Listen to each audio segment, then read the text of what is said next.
in the midst of a worldwide pandemic with the coronavirus, we are now coming up to the holidays of Passover and Easter, a time when most of us celebrate with family and friends. And now we're all restricted at our homes, many of us in isolation.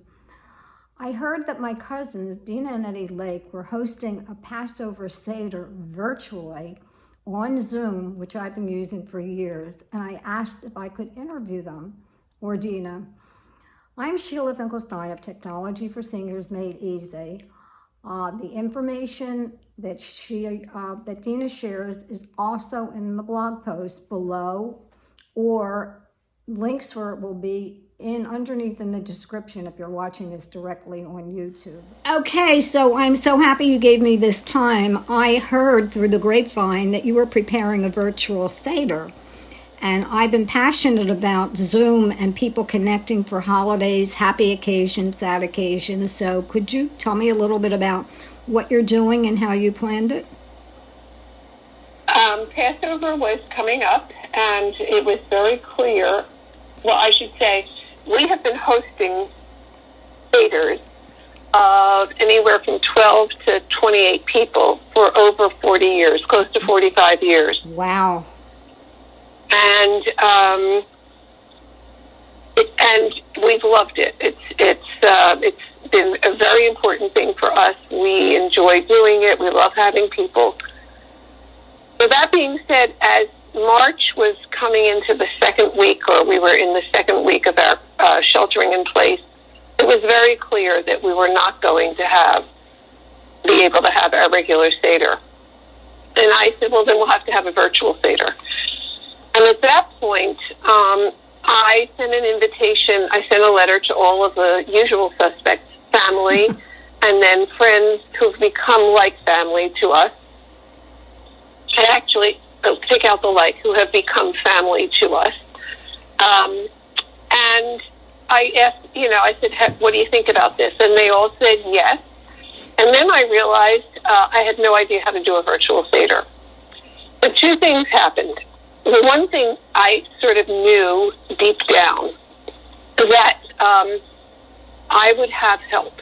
Maybe not divine intervention, but I would have help from our son, our daughter, and their partners, and our friends, and their children who are like our grandchildren, who are young adults, and my nieces. So I knew there would be help somewhere to get through this. That was one thing. And the other thing was that shortly after that, within a day or two, our rabbi sent out an email saying he would be holding a Zoom workshop on how to do a Zoom Seder. And I felt, okay, this is it. We'll somehow pull this together. Does that answer the question? Yes, sounds great. That's community in action. I love it. So, tell me what he said or what he showed or how it's all going to be working. So he did, I think it was close to an hour and a half, but his presentation was like 30 to 40 minutes. And I would say not a whole lot on technology, but I think he was reassuring us, or trying to reassure us, that we should relax this year. And it was not important on a whole lot of levels that we do what we have done for Passover under normal circumstances, including, cleaning our house and getting rid of all the hummus. And he was saying, these are extraordinary times. We've never lived through anything like this. You do the best you can. The only two things you need for a Seder are matzah and wine.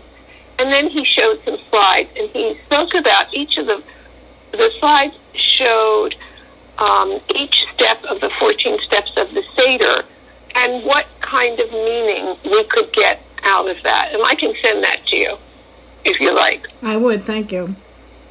Okay. Let me write that down.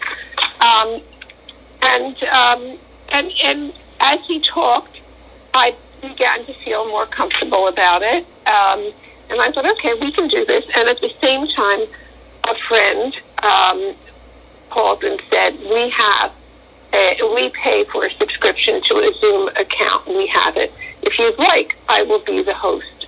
And I said, yeah, absolutely. Yeah, that's good.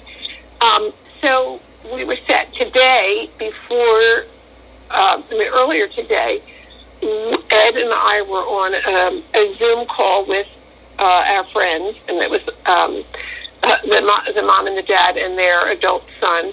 And then later, their adult daughter Zoomed in from Washington, D.C. And we just talked about what we needed to do. She also sent me a terrific, super easy Zoom guide that you're probably familiar with, right? Well, a lot of them I've done my own also, and there's a lot more out there. Yeah. So. Yeah, I'm sure. So this one was very, very helpful. And I, this evening, after I heard from everybody about what part of the Seder they would like to lead, I sent them the list of all this, who was doing what part of the Seder, along with the Zoom guide. And I suspect everybody who is younger than Ed and me will be fine with it. I have one concern for a friend who is probably about as tech savvy as I am, maybe not quite. So we may have to help them. And so what I did is I sent out the 14 steps, and I said, please take a look and reply all and say which step you're taking in terms of leading the Seder. So everybody by yesterday had signed up for a step, and Ed and I have very little to do. I'm not sure how many people will even use a Haggadah except for their own part, because choral reading or group singing is not ideal for Zoom unless one person leads it and then everybody repeats in their own home. And although we've done that for Shabbat services, I don't think it would work so well necessarily if we did that on a Zoom way, just have one leader. May I make a suggestion? I'm sorry? May I make a suggestion? Sure. If you have the sections where people ordinarily would be joining in together, you could even have the leader go, but then mute everybody else, and at least they can all experience singing and being part of it. Yeah. Well, I'm going to see. I actually put that out there that if anybody wanted to lead a group part in any way, to let me know. But I was about to add the main thing for me this year, and maybe it's because of influence from other friends and other groups I've been part of. It is really about being connected this year, drawing us all together. It's Absolutely. an in-gathering, even though we're physically far apart. Absolutely. That's why when I first discovered Zoom, like 2 months later, we have a whole family thing together for the first time in years. And so I am very passionate about that. Zoom for people connecting in all times, and I really appreciate your sharing this with me. And that's why I want to share it with others who aren't thinking, and you're making it sound so simple. And I'll give some of the how-tos and share some of the things that you share with me in print, if that's okay. I'll set up something. Yeah, well, I have to say, Sheila, that I have no idea how this is going to work out. So that's why, I am, although on one level I feel it really doesn't matter how much or how little we screw up or what we miss or what we don't say. It is uncharted territory for me, but I wrote this in my email to everybody this afternoon and said that this is my goal for us to connect. I'm